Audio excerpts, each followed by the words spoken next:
are. Thank y'all so much for all your hard work.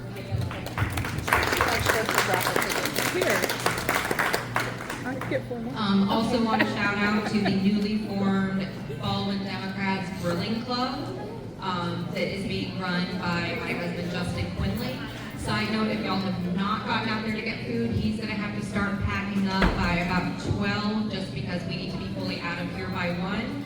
So if y'all want to get food, go ahead and speak now or not eat. And also I want to recognize a couple of our local candidates today. I'm going to invite them up here really briefly to introduce themselves. We will lead off with Ms. Terri Osborne.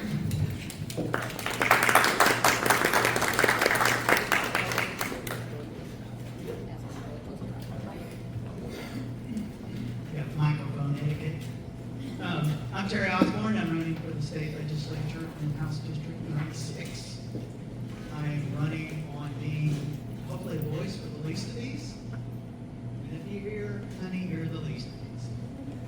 As Democrats, as women, as people of color, there's so many least of these in our society these days. And I want to be a voice for them in the legislature. I am a trans woman. I am very much the least of these.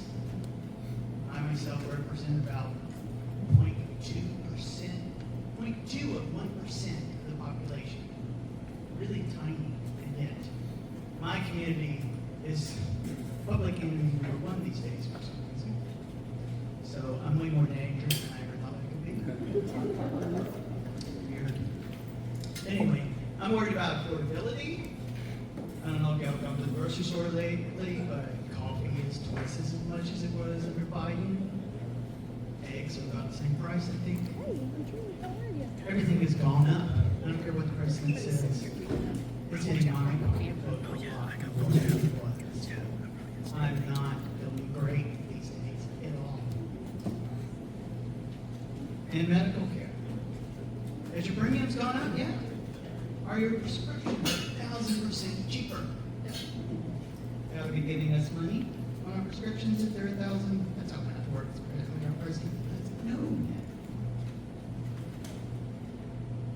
It's a scary thing to run, but I want one is to give people a choice of who they have to vote for.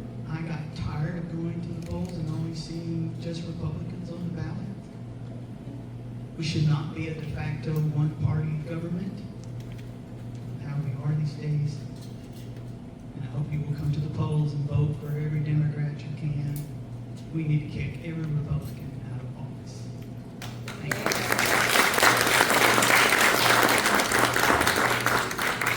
Next we'll have Janet Appleby.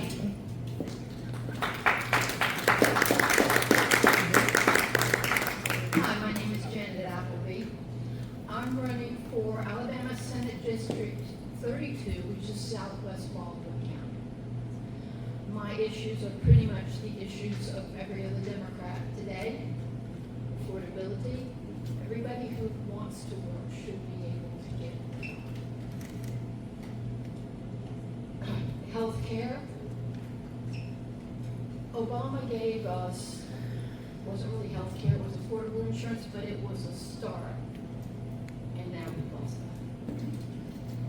What we haven't addressed is what's actually happening on our streets and in our neighborhoods. It's all related to safety. Okay? Look at the First Amendment to the Bill of Rights. Number 1, my right to worship as my conscience dictates. Look at Project 2025. Okay? My right to speak without fear of being shot. My right to peacefully gather again without being tear gassed or shot, as long as it's peaceful. Unreasonable search and seizure. I'm a woman. If a man comes up to me wearing a mask and no identification and says, I'm law enforcement, no. And in the Alabama legislature right now, there's a bill that would facilitate our right to petition the government. We see a problem, fix it. Our right as citizens to petition the government. And as I said Tuesday, I become my slogan. I can't guarantee where I'm going to be next month or next year. I guarantee you this. It will not stop until we all have what we need to not just survive, but thrive. Thanks, Janet. And last we got Ashley Sharpe.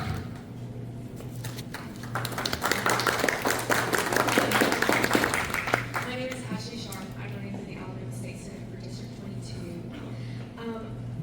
A few things that I wanted to talk about is we have elected officials right now that they only care about who is more woke and who is less woke and who wants to talk about culture wars more than the next person. And I think we need to stop focusing on these ridiculous conversations and start talking about things that actually matter and are affecting everyone, affecting all of us. And that is affordability, affordable housing. As a 32-year-old, I'm actually 33. That's not true. I'm 33. As a 33-year-old, I cannot afford to buy a house in Baldwin County. And it is getting even more and more unattainable for young people like myself to be homeowners for the first time. Affordable health care and more access to health care. There are places in District 22 District 22 is a majority rural, so there are multiple places where if you live in an area that you don't have access to health care, you don't have access to an ambulance that gets there soon enough to give you life-saving care. And so I am definitely advocating for more access to health care in a lot of the rural areas here in Baldwin County and Escambia County and Washington County. And then lastly, as a criminal justice major, I am an advocate for criminal justice reform and prison reform. As we've seen on the Alabama Solution, we have a abysmal prison industry here in Alabama. And we need somebody that is in there that is wanting to fix that and not like Steve Marshall, who is praising killing people just because they're on death penalty. So I am advocating for those three things, and I would love to have your support. Thank you.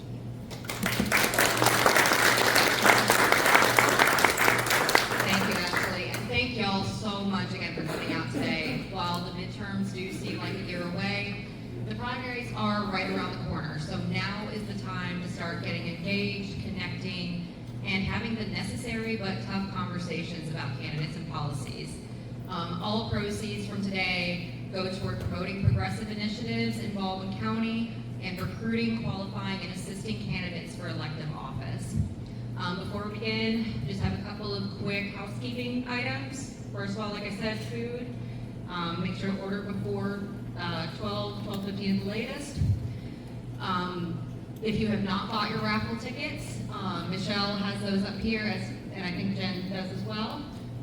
They are $5. We'll be raffling off two $25 Fairhope Brewing gift cards. So might be able to get your bar tab paid today.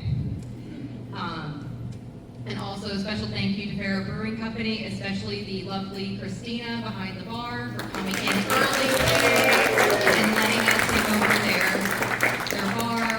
Please make sure to thank her and tip her very generously. Now I want to introduce our guest of honor, Mr. Everett Wess.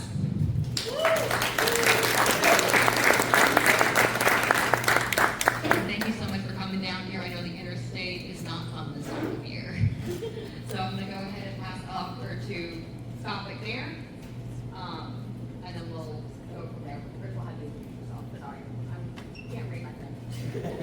Good morning. Good morning, good afternoon, Fairhope, Baldwin County. How's everybody doing? It's a pleasure to be here. I am Attorney Everett Wess, and I am working to be your next United States Senator. There you go. All right. Everett Wess, the best candidate for U.S. Senate. Let me tell you a little bit about myself. I live in the Birmingham area. All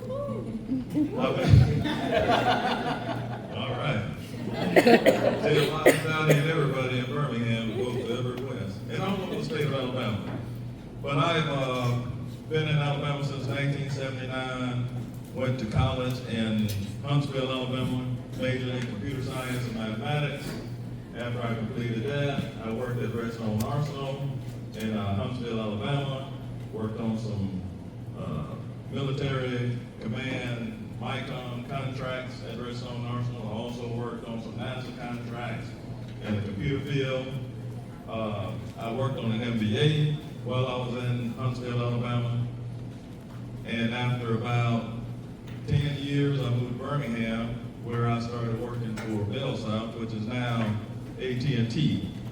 And I worked on some contracts in the IT arena for them. While in Birmingham, I went back to law school that night, and I finished a Juris Doctorate degree. And I worked in the IT field for about 17 years, and I've been a lawyer now for about 25 years. I have been a municipal court judge for 8 years in a little municipality around Birmingham called Midfield. Before that, I was a prosecutor for about 5 years in that city, and I was a public defender for about 5 years in a little city called Irondale, Alabama. So, you know, Abraham Lincoln, not Abraham Lincoln, but Ben Franklin in 1787, after the Constitutional Convention, a young lady came up to him and asked, "What type of government have you created?" And he said, "You have a republic, if you can keep it." He said democracy, but he said there's a republic, and a republic is a government of a representative government where the people are in control of the government. And what I want to do as your United States Senator, I want to listen to you. I want to listen to the people of Alabama. I want to listen to the people of this country. And I want to represent you and do the things that you want your United States government to do. This is the only way that we can stop what's going on in the current administration, is to elect a Congress that will stand up and follow Article 1 of the United States Constitution. We, the Congress, have the duty to spend funds for agencies. We, the Congress, have the duty to provide oversight to these agencies in which money is allocated. We're to make sure that the money is allocated and is used in the way that Congress meant. And that's not happening right now. We have an administration that's able to do whatever they want to do in the way that they want to do it. You, the representative people of this state, of this county, of this country, have an opportunity to make a change. President Obama says change does not come if we wait for some other people at some other time. You are the ones we've been waiting for. You are the change that we see. Let's make that change with Everett Wess, the best candidate for U.S. Senate. That's a little bit about me, and I'll tell you more as, and I'm sure we're going to take some questions, and I think I have a good while to be with you here. So, but I'm happy to be here. I think Baldwin County is important, so I'm trying to visit various counties throughout the state of Alabama. So I'm here, I'm with you, I'm for you. I grew up a little bit away from here, over in Pascagoula, Mississippi, and I moved to Alabama in 1979. My father, he was a shipyard worker, he was in the union. I am a product of someone who believed in unions, and I will support unions as your United States Senator.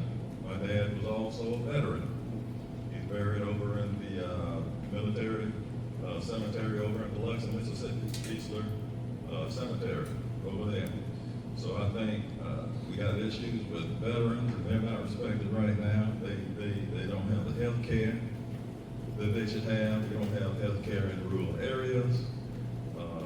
And I want to provide funding and get to Congress and find ways to make sure that we're taking care of our veterans, that we're taking care of our citizens, and that we're providing health care in a way that we ought to be able to do in the country of the United States of America.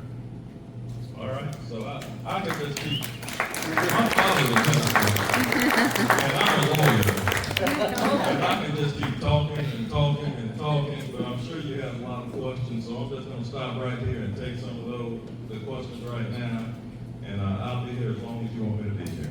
Thank you so much. Thank you so much. The way it's going to work today is, obviously, I know we first said that Mark Wheeler was going to be here as well. He is unfortunately ill, so sending well wishes his way, hopes that he gets better. What we will do in order to make this a forum, we will actually be tapping in some of our local candidates to chime in on some of the topics, especially ones that are specifically pertinent to their campaign or to the area in which they're running to represent. Questions will be a total of 5 minutes. John will give a warning when there's about 30 seconds left. He'll raise his hand, so that will just mean to kind of start wrapping it up. With that, we will hand it over to Scott McNair. Thank you so much for stepping in to host today.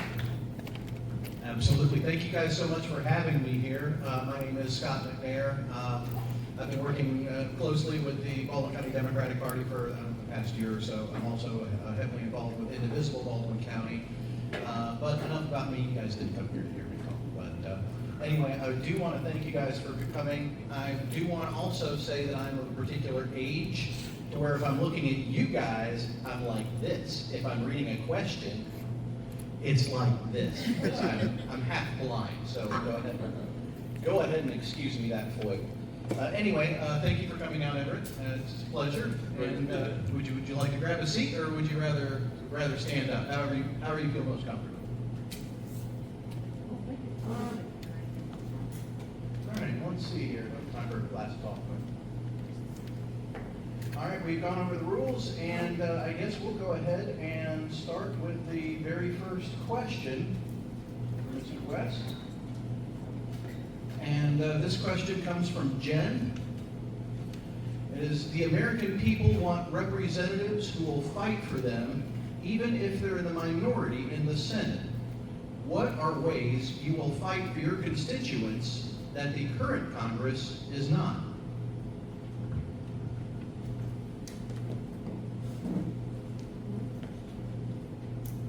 When I looked and thought about running for election, I looked at what was going on in this country, number one.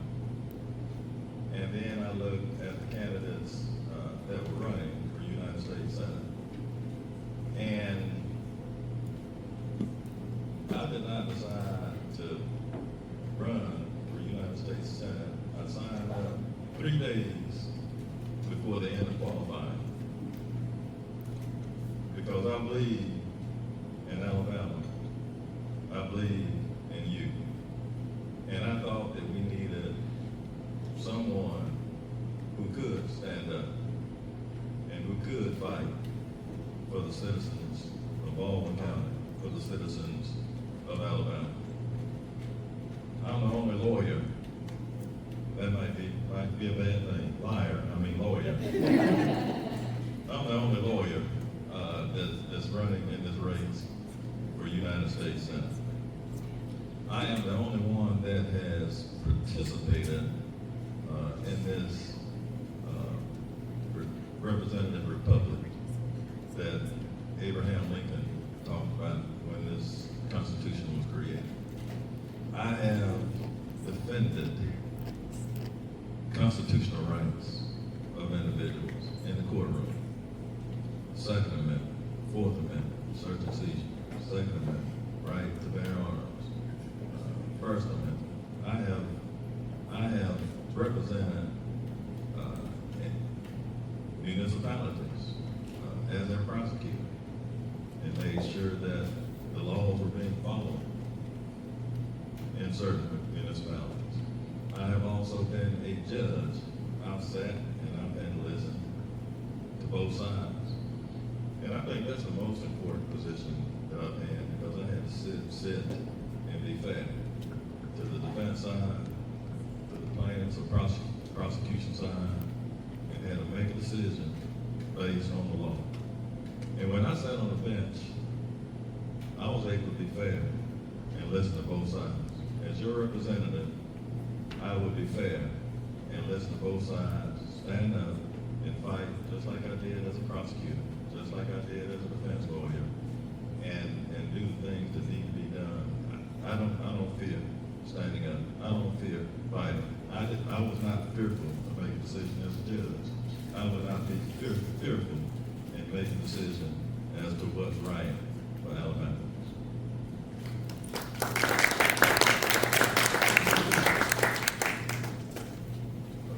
All right, and the next question comes from Donna, and that is, I wasn't lying, okay. Now that there have been terrorist-related activity due to the Iran conflict, Republicans blame Democrats for withholding Homeland Security money. How would you respond? My response is, this is another reason I'm running for United States Senate, because I believe that we have a Congress, Senate, and a House that's allowing the administration to do things in the way that they want to do them, however way they decide to do them. I have a copy of the Constitution, and I keep it with me. And Congress has the authority to declare a war, not the president.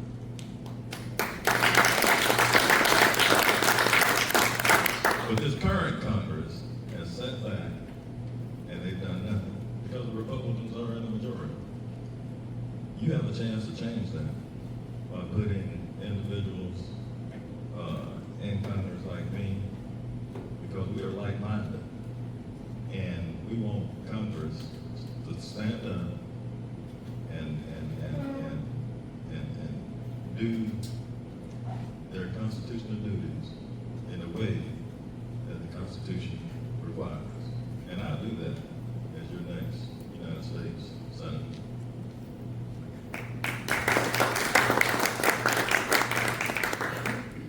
Deidre asks, we need Medicare for all. Do we have the numbers to show it is economically feasible? On the issue of Medicare, Congress has allowed allocated funds for Medicare expansion. So that's what the federal government has done. I will use the position of United States Senate to talk to politicians in Alabama and ask them to get Medicaid expansion going in the state of Alabama. There are plenty of federal funds that are just sitting there. And I want you to understand, I'm running for U.S. Senate. I'm not running for an Alabama legislative position. I'm running for the United States Senate. But it's up to you to talk to each and every one of your representatives, each and every one of your senators in the state of Alabama, and ask them to put on the ballot whether or not the citizens of Alabama, because I mean, it's your choice, want Medicaid expansion for the state of Alabama. And with Medicaid expansion, I believe that we can have better medical care for veterans. I believe we can have better medical care in rural areas in Alabama. In parts of Alabama, it takes an hour for an ambulance to get to the homes and back to the hospital. But we can spend billions and billions of dollars, right now to go to Iraq and do the things that the current administration is doing. But we can't take care of our own citizens in a way that we should take care of them. We can't take care of our own veterans in the way that we should take care of them. So I would use the position as a bully pulpit to ask whoever our gubernatorial nominee is. I think we have Chad, we have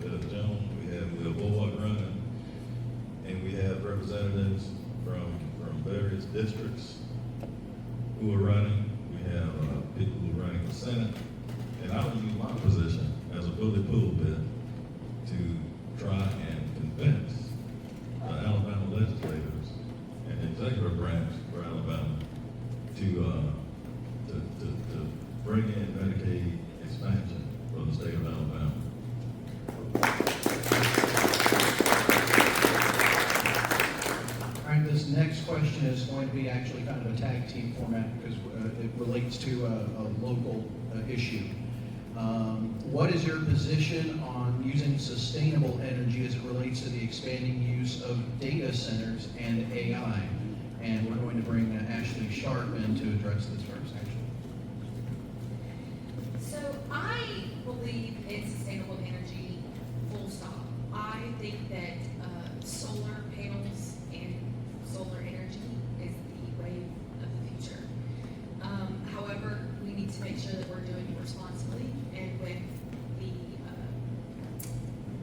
people in mind, with our residents in mind. And Stockton is a part of my district, and what's going on there is truly unbelievable, because the PSC, the Public Service Commission, is allowing data centers and solar farms to just come in and decimate our environment.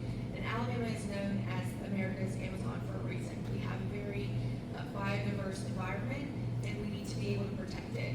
And so being able to protect that while also moving into solar energy is a very delicate situation that needs to be handled a lot more open and with a lot more transparency. And that's not what we're seeing from our Public Service Commission, which is, in the name, it's a public service commission, and they should be servicing the community and servicing the public. And so I think right now is imperative that they become a lot more transparent with how they're planning on doing this, and listening to the residents of Stockton and of Baldwin County, and taking in their consideration for why this is not helpful in the way that Meta is coming in and doing it.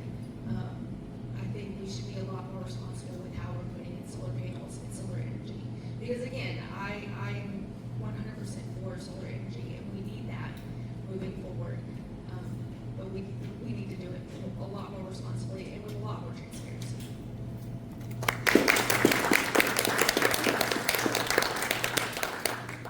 What I want to do as United States Senator is bring back stability, bring back common sense, and bring back reasonableness.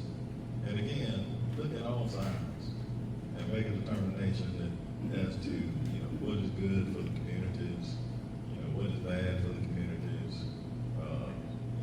Do we need to study it a little bit more? I think solar panels and alternative energy sources are good overall to get us away from having to rely on petroleum.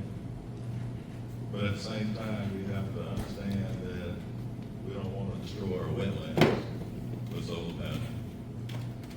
And I had this image in my head of how they have all the windmills in California near the ocean front, destroying the beauty of the beaches and the ocean. We don't want to destroy that. And it also affects some of the sea life, with those windmills out there.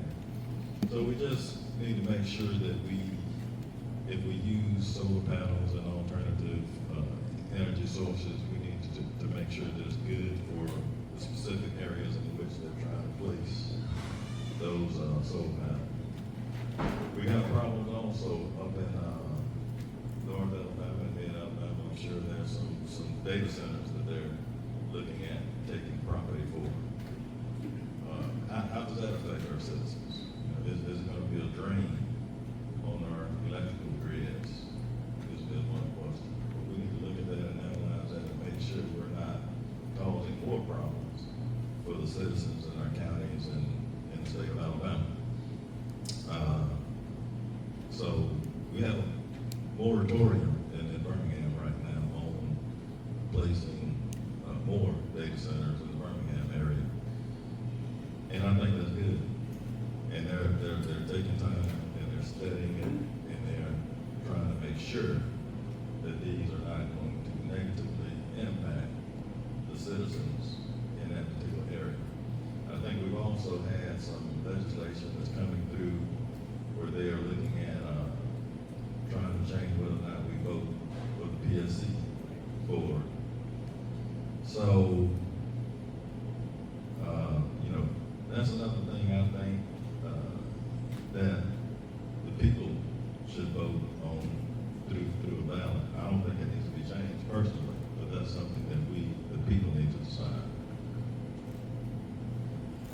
this is going to be a kind of a follow-up to that. This is essentially the same, but on a more residential, as opposed to across the board.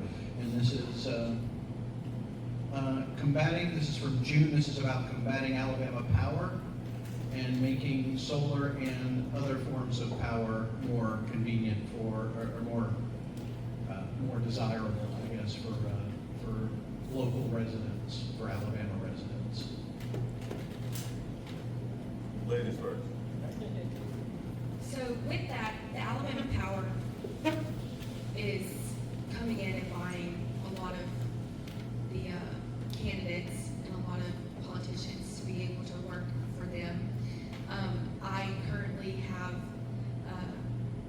the current senator for my district is Greg Albritton. He has just put out some legislation about the solar farm. And it's being branded as we're trying to keep solar farms from coming through, but he's also being paid from Alabama Power, which is benefiting from the lack of solar energy coming into Alabama. And so I think that being able to bring in solar energy in a responsible way, again, is more important than just out flat saying we are not bringing in any solar energy, and which is what this bill is planning on doing. Is he's being paid by Alabama Power to keep solar energy out and keep Alabama Power robbing us blind.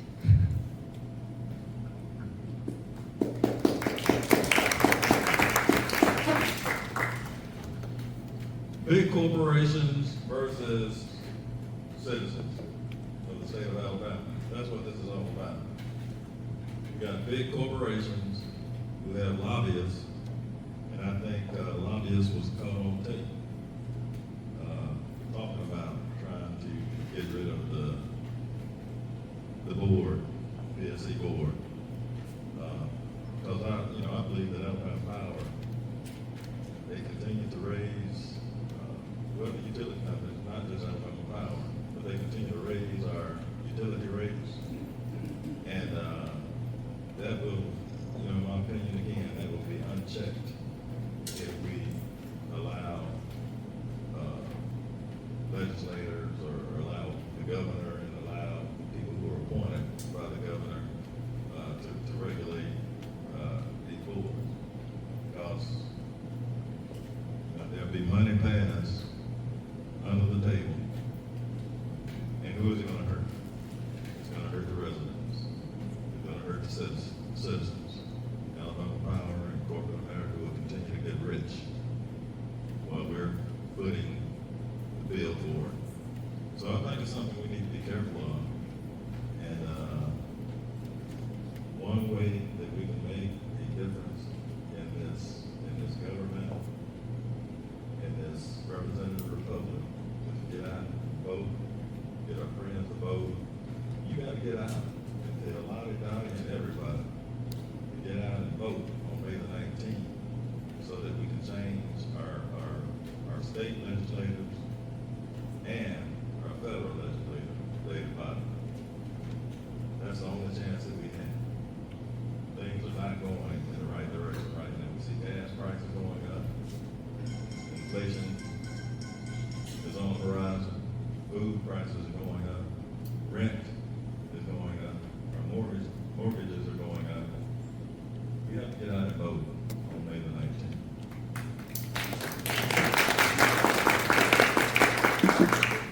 And this next question comes from Karen, who would like to know your position on the federal hemp ban.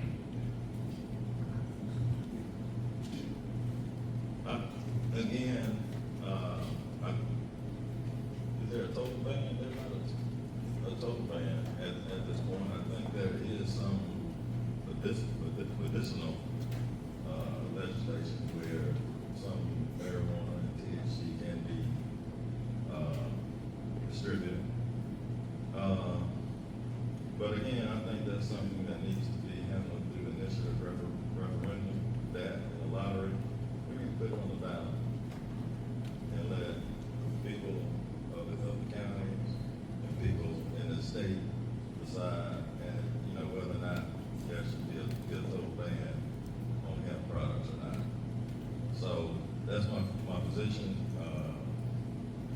federally, I don't think there should be a federal, and that's what I'm running for, U.S. Senate, a federal position. I don't think there should be a federal hemp ban to answer the question. But I do think state and locally, we need to place these issues on the ballot and let the people decide as to whether or not they want bans on these products or not.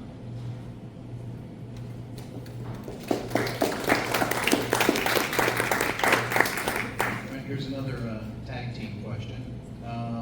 This is from Kate. And the question is, what are the biggest issues facing the LGBTQ plus community?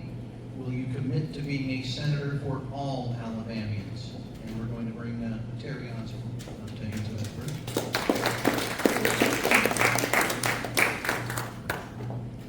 Good to have you here.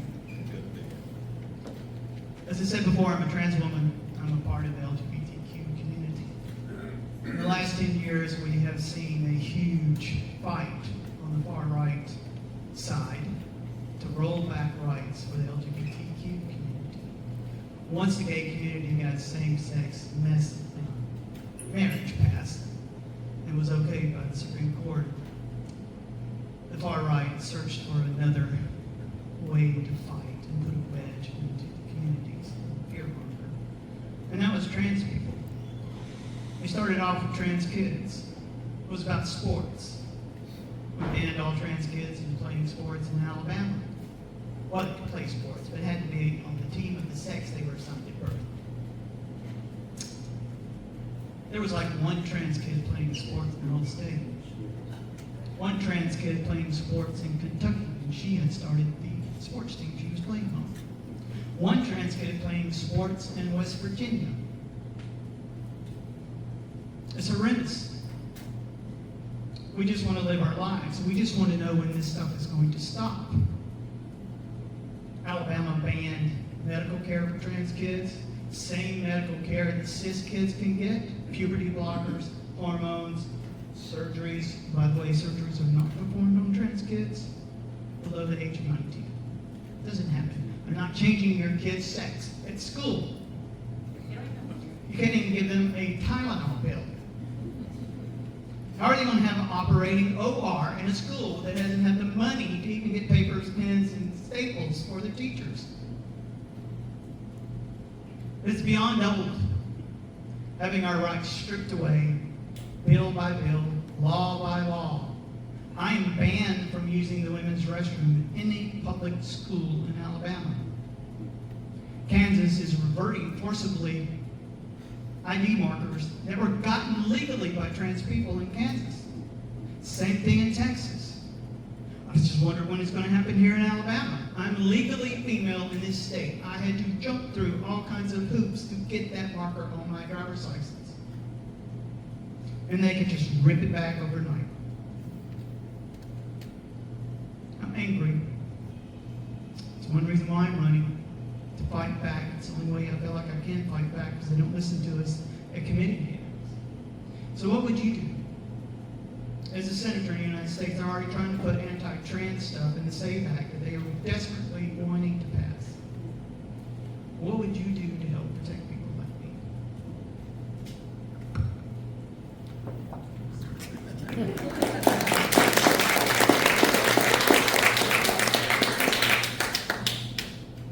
When I first heard this question, I thought about we the people, in order to form a more perfect union. It's not just we the white people, but we the white males. We the people, in order to form a more perfect union. And there was the Dred Scott case, where they ruled that he could not be a citizen of the United States because he was property. He was not a person. And at the same time, Abraham Lincoln had in his hip pocket the Emancipation Proclamation ready to go. After this Supreme Court decision of Dred Scott. Similarly, we the people,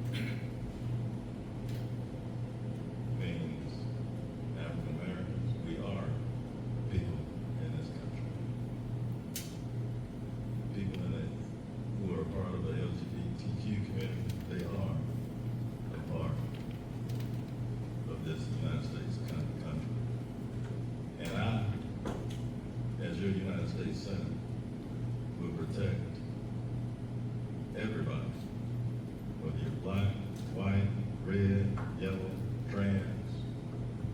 We all have rights, constitutional rights in this country. And we are the people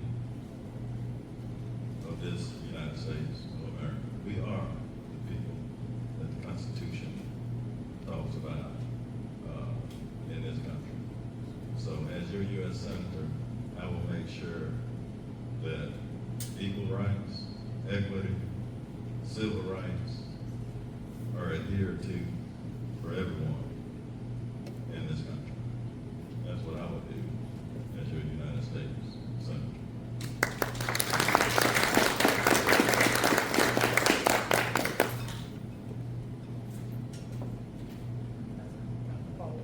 Kind of a follow-up question. Plans on reversing anti-trans laws and policies. This president on day one said that it was the view of the United States that there were only two sexes, two genders, male and female, and it was immutable, that you could never change your sex. I beg to differ. Since I did.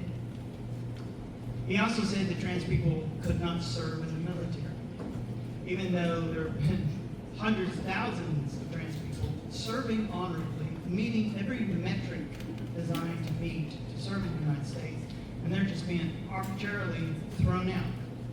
Our Secretary of Defense has said it's not an honorable lifestyle. What would you do to reverse all this? And I think in reality, what happens with this question is we're in the Southeast, we're in the Bible Belt.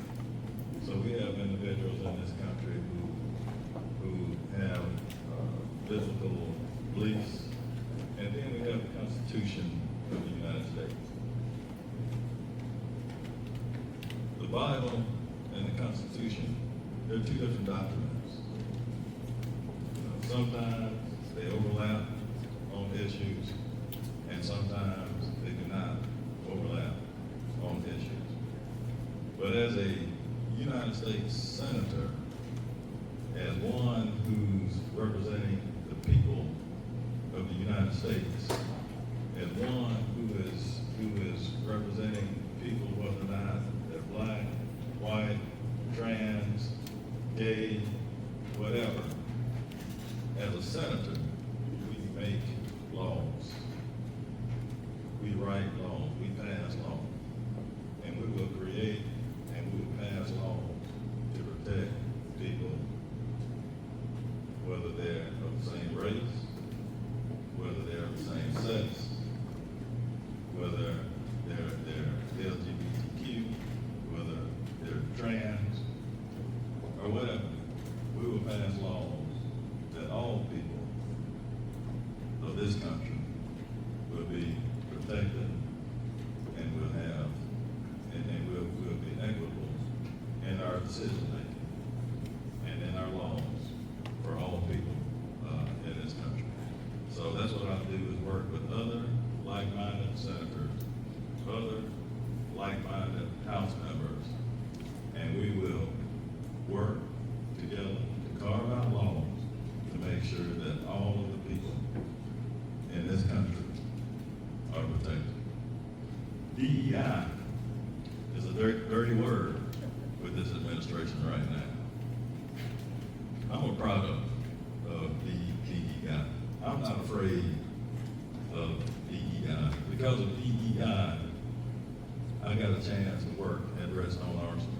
I got a chance to work and program business systems. I had a chance to work and develop software for NASA missions. Because my father didn't have friends in the IT field. My father didn't finish college. My mother didn't finish college. So we will make sure that we push for issues that for DEI incomers, we won't be afraid of it. It's not a dirty word, and we'll make sure that everybody's protected if I'm elected your United States Senator. Thank you.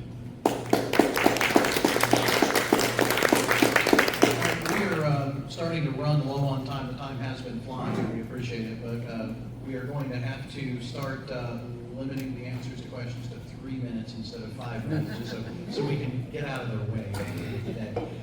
This next question is actually, it's a combination of 2 questions. This is from Robert. Please give your thoughts on how we can effectively bar the effects of Citizens United decision on political donations. How would you oppose the president? Take your pick of topics. And then the connected question is, what is your opinion on Israel? Do you plan to take AI-PAC money? Was that 2 questions? That is 2 questions. They're related as far as the political All right. donations. All right. My position on Israel. Right now, it looks like President Trump takes his marching orders from Israel. And, you know, I've studied history and I know before 1948, that place was called Palestine for more than, 2,000 years. And I don't think we should be in this war right now. I mean, I think this war is going on because Israel wanted this war. So, again, and I think I stated it earlier, I think that Congress has the authority to declare war. And they sat back and they would not pass legislation to stop the war. And I think that's why we need to get out and vote and elect a Senate that will take on their Article I duties and will stop funding or will conduct oversight as to whether or not this country has wars. And the question of PAC money, I certainly would not take any money that's against the interests of the people of the United States, and the people of Alabama, and the people of Baldwin County. So, Alabama power money, as an example, I would not take, specifically that.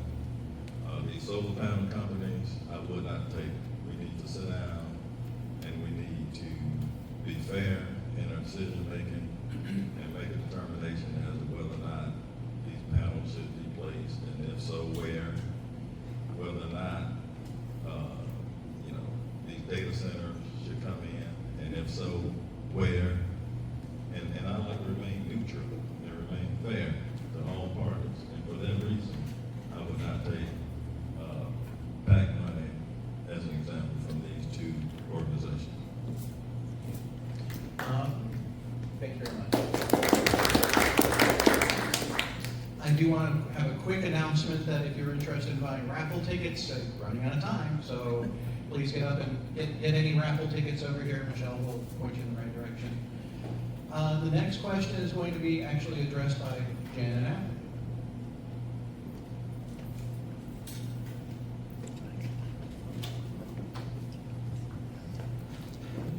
Catherine asks, Alabama's beaches are one of the state's hidden treasures. Environmental deregulation is a huge threat to those ecosystems.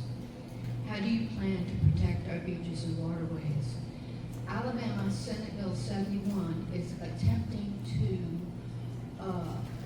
do away with Alabama's Department of Environmental Quality, which has more stringent regulations than federal systems. How will you support us in protecting Alabama's ecosystem? I think we hit on this a little bit earlier. We talked about the solar panels in California, and talked about the data centers, and we talked about the solar panels.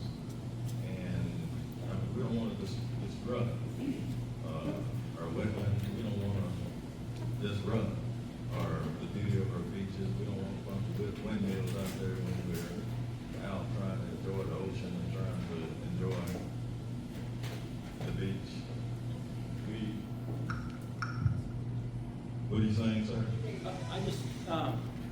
just want to like speak for the county here, because I've worked in the AI space before. We don't want data centers at all. I know you said if so, where? We Right. don't want them. If you look Right. at South Haven, Mississippi, they're currently being tormented by data centers. Right. And we see that the emissions that data centers create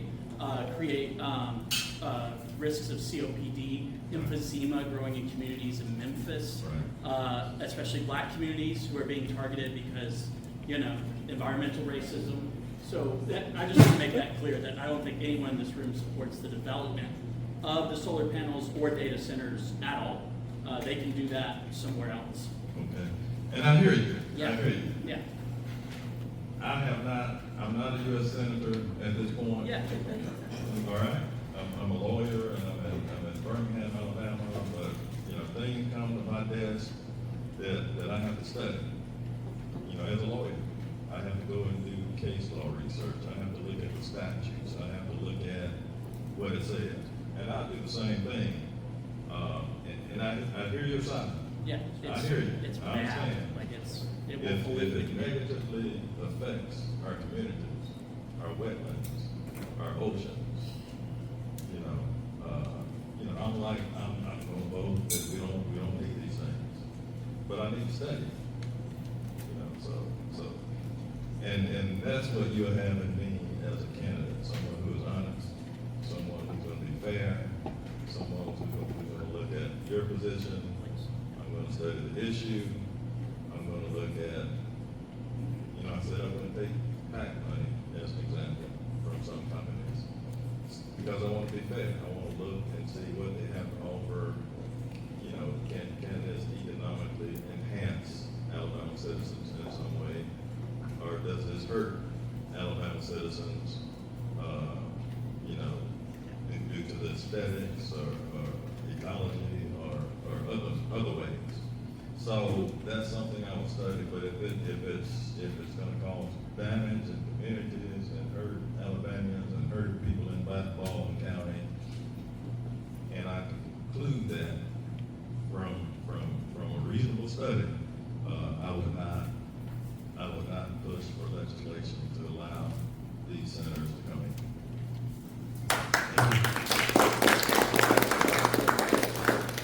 We're down to the last couple of questions, and we are again on a time crunch, so,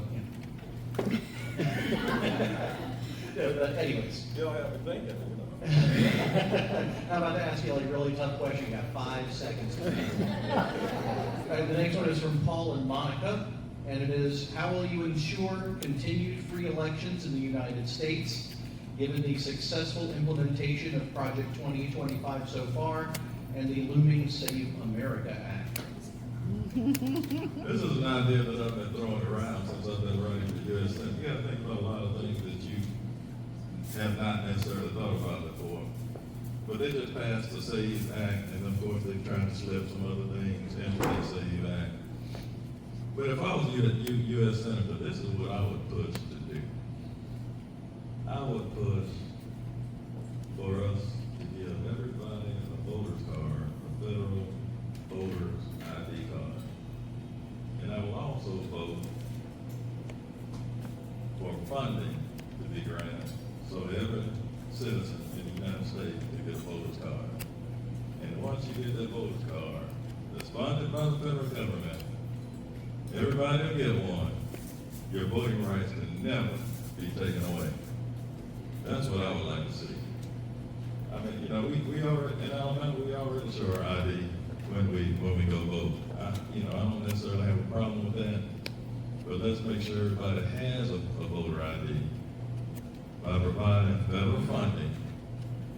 And once they get that card, you can't take them off the roads after 2 or 3 years if they didn't vote. They get to vote forever because they will show this federal voter's card just like you show your star ID when you go to the airport. And that's my solution. And it may be controversial, but that's my solution to that problem. Let's provide everybody with ID and let's pay for it. Because it's your taxpayer money. So let's allocate funds through Congress to pay for this voter ID.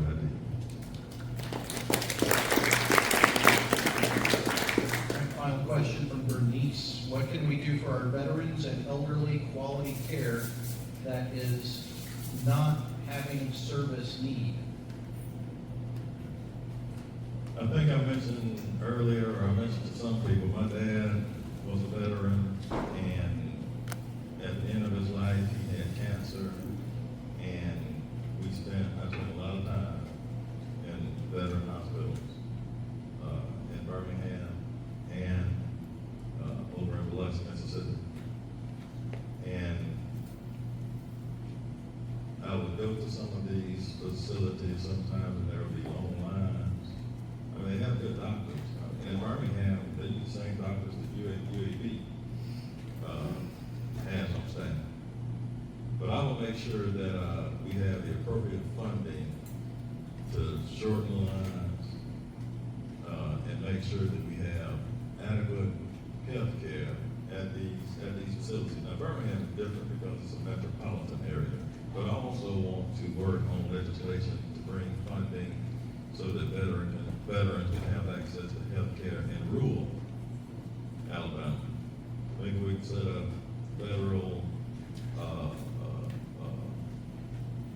boxes such as like family health care and make sure that our veterans, and maybe a combination of veterans and citizens who live in rural areas can have adequate health care. You shouldn't have to drive an hour away from where you live in order to see a doctor.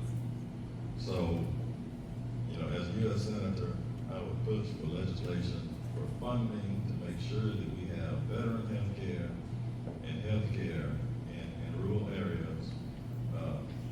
I'm certain in Mobile, in Montgomery, in Huntsville, in Birmingham, there are hospitals all over the place. But we need to make sure we take care of all of Alabama and even the rural areas in Alabama. Thank you. All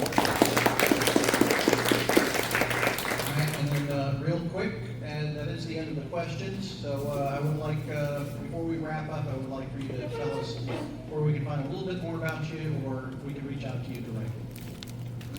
All right, my telephone number is, my cell phone number, you can try it right now, 205-567-9372 is my cell phone number if you have any questions. My campaign number is 205-251-9372. And then my website is wessforsenate.com. That's WESSMOR Senate.com.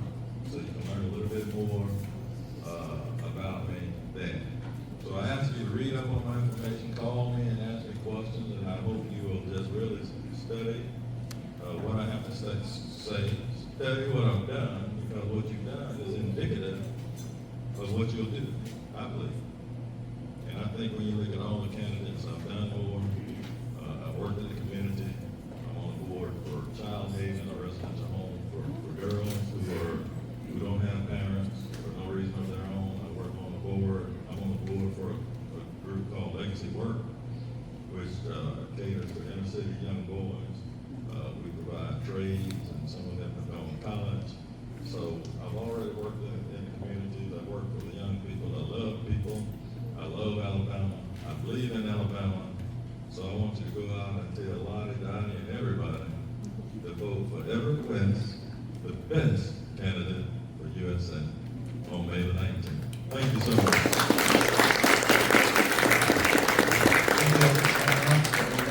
Appreciate it so much, and best of luck. And now I'm going to pass it over to Catherine.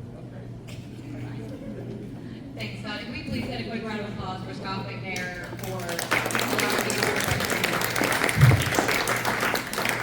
Before we wrap up, Scott, real quick, I know you're super involved with Indivisible. Can you tell everybody where and when the next No King rally is going to be? Absolutely. We have a few events coming up. The No Kings rally is going to be this No Kings 3. In case you missed the first two, they were stupendous. We want this one to make those look like nothing. That's going to be March the 28th. That's 2 weeks from today. It's going to be taking place right North Fairhope, basically around the Agave. Directionally, you know what I'm talking about. Anyway, we want to see you out there. We really, really want to see you out there. We also have another event coming up this coming Saturday, the 21st. That's going to be in Foley. It's a no war rally. It's going to be taking place at Heritage Park in Foley. We would love to see you out there as well. And on April 1st, Renee Good, who was, we're going to be, their trial will be taking place for hashtag Penisgate. I'm sure you guys are familiar with that. We are going to be meeting out in front of the Fairhope Municipal Courthouse April 1st and showing our support, and we would love for you to show your support as well. And let's get Fairhope on the Colbert show again. Well, this is amazing. Last thing we're gonna do, we're gonna draw a raffle. Everett, I promise I'll be fair.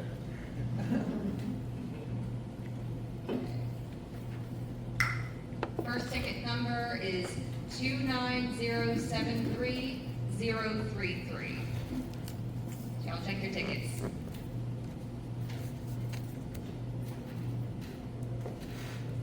Terri, oh, I didn't know you put your name on the back.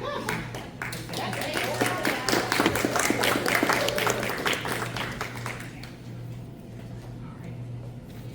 You want to go to the next one, Dan?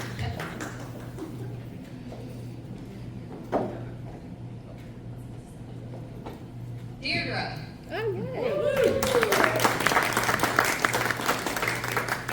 Congrats, y'all. All right, and again, thank y'all so much for coming out. This was so amazing. We're gonna try to do another one of these on April 25th with the other candidates for U.S. Senate. Please watch your Common Apps, download it if you have not already, or check your Baldwin County Democrats weekly emails for information on that. We also will have our big annual spring fundraiser on May 7th, and tickets for those will go on sale very soon. So again, if you don't have the Common App, go ahead and download it. If you don't, just make sure to, like I said, watch your emails. That was it. Brewery opens at 1. Christina, thank you so much again for coming in early today. You're the best. Y'all, please feel free to stick around as long as you want or hang out. They got really great beer selection, so y'all stick around as long as you want. Thank y'all so much again. Hope y'all come again.